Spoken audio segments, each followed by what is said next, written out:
ইবাদত বন্দেগী আর জিয়ারতের মধ্য দিয়ে পবিত্র শবে বরাতের রাত কাটিয়েছেন ধর্মপ্রাণ মুসলমানেরা। জাতীয় মসজিদ বাইতুল মোকাররম সহ সব মসজিদে মহান আল্লাহর কাছে ফরিয়াদে মশগুল ছিলেন মুসল্লিরা। প্রিয়জনদের মুক্তি কামনায় অসহায় এতিমদের দান করেছেন অনেকে। মহিমান্বিত রাত পবিত্র শবে বরাত, পাপ মোচন আর ভাগ্য লিখনের রাতে নামাজ, তাসবিহ, তাহলিল আর জিকির আজকারে মশগুল ছিলেন ধর্মপ্রাণ মুসল্লিরা। নামাজের বিরতিতে ওয়াজ নসিহত করেন আলেমরা।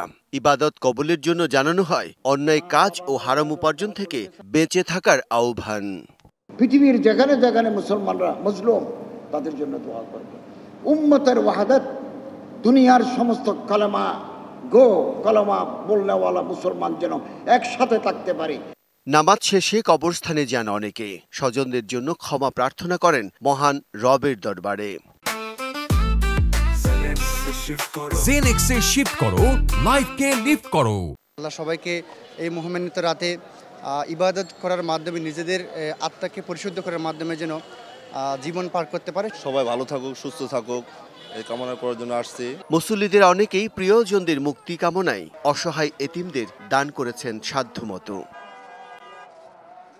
ইবাদতের ফাঁকে আতর, জায়নামাজ, তাসবিহ ও টুপি সহ জিনিসপত্র কেনাকাটাও করেছেন কেউ কেউ। সারা রাত ইবাদত বন্দিগি শেষে শবে বরাতের ফজিলত লাভের আশায় আজ রোজা রেখেছেন ধর্মপ্রাণ অনেক মুসলিমরা। Bijan Kumar Das, DVC news, Dhaka.